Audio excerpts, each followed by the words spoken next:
संत गुलाल लेकर उन पर टूट पड़ते हैं। ये देखकर भगवान पुनः जैसे तैसे अपने कमरे में अंदर जाकर दरवाजा बंद कर देते हैं और खिड़की में से कहते हैं कि भाई ये कोई तरीका हुआ खेलने का, मैं अकेला हूं और तुम इतने सारे, ऐसे कभी नहीं होगा, 2 टीम बनाओ। तो कि लेकिन 2 टीम कैसे बनाए कि एक और हमारे सारे हरिभक्त रहेंगे, दूसरी ओर त्यागी और ब्रह्मचारी साधु रहेंगे। तो कहा आप, तो कि हम हमारे हरिभक्तों की टीम में खेलेंगे।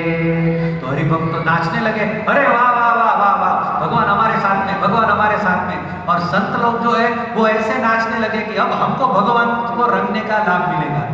यदि हमारे पक्ष में भगवान होते तो हम किसको रंगते? तो दोनों पक्ष राजी थे और यूं करके होली का त्योहार शुरू होता था। एक बार भगवान स्वामीनारायण ने 6 महीने पहले से तैयारियां शुरू करवाई। सूरत में भाई रामदास स्वामी एक संत थे, उनको पत्र लिखकर कहा कि सूरत का जो गुलाल है वो ब्रांडेड गुलाल है। जैसे हमारे मिश्रीलाल जी के पेड़े हैं, चतुर्भुज के गुलाब जामुन है, मोहन जी का घेवर है, तो अमेरिका तक जाता है। ऐसे हमारे सूरत का गुलाल है, वो बड़ा ब्रांडेड है। तो कि गुलाल 10 बैलगाड़ी भर के सूरत से गुलाल मंगवाना, 10 बैलगाड़ी भर के बांस की बलिया मंगवाना और केशुड़े के पुष्प वो भी 10 बैलगाड़ी भर के इकट्ठा करना और बड़े बड़े तावड़े में पानी गर्म करके ये केशुड़े के पुष्पों को अंदर गर्म करना, उबालना, ताकि वो रंग तैयार हो जाएगा। और बड़े हौज में वो एक एक करके वो पूरा हौज है वो पानी से भर देना। लेकिन याद रखना वो रंग जो है वो बहुत गाढ़ा ना हो जाए, नहीं तो पिचकारी में से बराबर निकलेगा नहीं। ऐसी ऐसी बातें भगवान स्वामीनारायण ने पत्र में लिखी और क्या कहा कि उत्सव के 3 दिन पहले मैं आऊंगा और पूरी तैयारियों का मैं जायजा लूंगा।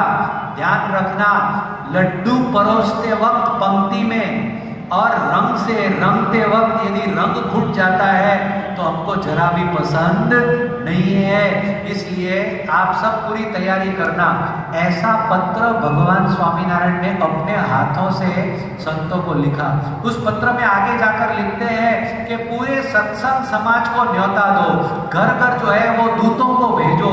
ये बाजू में मराठावाड़ में पूना तक अपने हरिभक्तों को पत्र भेजो, ये बाजू में निम्बाड़ प्रदेश यानी एमपी में वहां पर भी भेजो, ये बाजू में मारवाड़ में ये सिरोही है, एक बाजू में वो भीमल है, जोधावास है, वाली है। इन सभी गांवों में उस जमाने में सत्संग था। तो कि सब जगह पे पत्र भेजो। और ऐसा करके महाराज ये त्योहार में होली के रंग से सबको रंगते थे और रंगने के बाद में 3-3 घंटे तक ये उत्सव चलता था और 3-3, 4-4 घंटे तक। और भगवान स्वामीनारायण भी खेलते खेलते इतने रंग में आ जाते थे, इतने रंग में आ जाते थे कि वो गुलाल की फाट भर के जो गुलाल उड़ाते थे तो कई बार तो उनके सुरवाल की बाएं भी फट जाती थी। जो ऊपर पैजामा पहनते ना, क्या बोलते हैं उसको, अंगरखा, तो उनके अंगरखे की बाएं भी फट जाती थी। इतना भगवान खेलते खेलते रंग में आ जाते थे। पिचकारी उड़ाते थे तो पिचकारी का रंग 2-2, 3-3 मंजिल तक ऊपर तक जाता था। ऐसा भी वर्णन शास्त्रों में मतलब मिलता है। एक बार भगवान स्वामीनारायण को संतों ने चारों बाजू से ऐसा घेर लिया कि अब कोई बचने का उपाय नहीं था। चारों बाजू से गुलाल और पिचकारियों की धार आ रही थी। तो भगवान एक पेड़ पर चढ़ गए, पेड़ पर। तो निष्कुणानंद स्वामी हो तो बड़े मोटे थे, लेकिन वो भी पीछे पीछे पेड़ पर चढ़ गए और हाथ पकड़कर, पांव पकड़कर जैसे तैसे भगवान स्वामीनारायण को नीचे उतारा और फिर सबने मिलकर भगवान को रंग दिया। और क्या कहने लगे, हम जीत गए, हम जीत गए। संत कहने लगे हम जीत गए।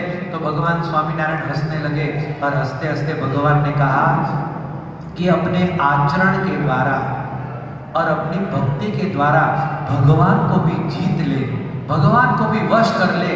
ऐसे संतों को तो मैं हमेशा बारंबार प्रणाम करता हूँ। आप ऐसे संत हो, इसलिए मैं तो हमेशा तुम्हारे वश हूँ। तो तो ऐसा ये फूलदोल भगवान स्वामीनारायण 4-4 घंटे खेलते थे। और खेलने के बाद फिर ऐसा नहीं हो, फिर पूरा समूह वहाँ से निकलता था। और उस जमाने में ये हमारी लूणी नदी है, ऐसे नदियाँ है ना, वो 12 नदियाँ होती थी। क्या होती थी? 12 नदियाँ। हाँ, आजकल तो दर्शन दुर्लभ है, लेकिन उस जमाने में नदी में हमेशा पानी बहता था। भगवान सखाओं के साथ, संतों के साथ नदी में डुबकी मारते थे, गोता लगाते थे और 1.5 2-2 घंटे तक वहाँ भी स्नान लीला करते थे। और फिर पंक्ति में संतों को, भक्तों को बिठाकर पहले अपने हाथों से सभी संतों को मिठाइयाँ और भोजन परोसते थे। तो ऐसा आनंद करने के बाद वो परमहंस जो गांव-गांव विचरण करते थे, अरे झोपड़े में जाते थे, वो 2-2 के ग्रुप में, 5-5 के ग्रुप में विचरण करते करते जब वापस लौटते थे तो भगवान के इस होली की लीला में ऐसे तल्लीन हो जाते थे और आपस में वार्ता करते थे। ओहो, कैसा भगवान फाट भरकर गुलाल उड़ाते थे। दूसरे संत कहते, हाँ, भगवान की पिचकारी में कैसा जोर था। अरे भगवान को देखो ना, उसने सखा ने कैसे रंग दिया, भगवान कैसे गोता लगाते थे, कैसी डुबकी मार। जैसे गोपियों को कृष्ण भगवान हर जगह दिखाई देते थे, ऐसे ही परमहंसों को चारों ओर स्वामीनारायण हो जाता था। ऐसा ही अद्भुत अवसर ये होली का त्योहार भगवान स्वामीनारायण हर साल मनाते थे। उसी परंपरा में प्रमुख स्वामी महाराज भी आज मनाते हैं, महंत स्वामी महाराज भी। और 8 तारीख को रंग पंचमी के दिन, क्योंकि इस बार धुलेंडी के दिन थोड़ा सा ग्रहण है, तो 8 तारीख को रंग पंचमी के दिन लाइव सहारनपुर में जो जा सकता है वो वहाँ जाए, वरना आप मतलब क्या बोलते हैं उसको, लाइव टेलीकास्ट होगा, उसमें भी हम दर्शन कर सकते हैं। लेकिन आज देखिए एक बात कि हम सब तो साल में एक बार होली खेलते हैं, एक दूसरे पर थोड़ा रंग लगाते हैं, हाँ, और फिर 1-1:30 बजते ही रेक्सोना और लक्स और हमाम में वो क्या बोलते हैं, वो नाम भी नहीं आते हमको तो, लेकिन वो साबुन घिस कर पूरा रंग निकाल देते हैं। लेकिन हम तो साल में एक बार होली खेलते हैं। भगवान और संत तो 24 घंटा 365 दिन पूरी जिंदगी पिचकारी लेकर खड़े हैं। यदि कोई हरिभगत आए जिसको रंगना है, जो कोई मुमुक्षु जीव आ जाए, उसको मैं भगवान के रंग से, सत्संग के रंग से, सेवा के रंग से, सद्गुणों के रंग से, भक्ति के रंग से, समर्पण के रंग से, पवित्रता के रंग से मैं रंग दूं। ऐसा ये सत्संग, ऐसे महंत स्वामी महाराज 92 साल की उम्र में भी पिचकारी लेकर खड़े हैं, थकते ही नहीं है। आओ रंगने के लिए, जिसको इच्छा है वो आ जाओ, वो कभी मना नहीं करेंगे।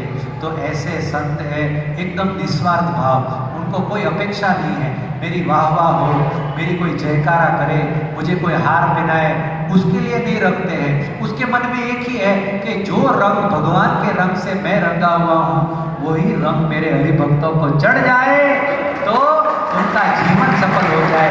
तो ऐसा ये होली का त्योहार है, उसमें आप सब पाली के हरिभक्त आए हो, सचमुच आपके जीवन में भी ऐसा रंग लगा है, तभी आप इतने प्रेम से आज सत्संग करने आए हो। भगवान स्वामीनारायण के चरणों में प्रार्थना करते हैं आप सबको खूब सुखी करें, तन मन और धन, ये भी रंग बहुत जरूरी है। धन का रंग, धन के बिना एक कदम भी, लेकिन वो रंग भी हमको चढ़ जाए, मन से भी हम प्रफुल्लित रहे और स्वास्थ्य भी सबका अच्छा रहे।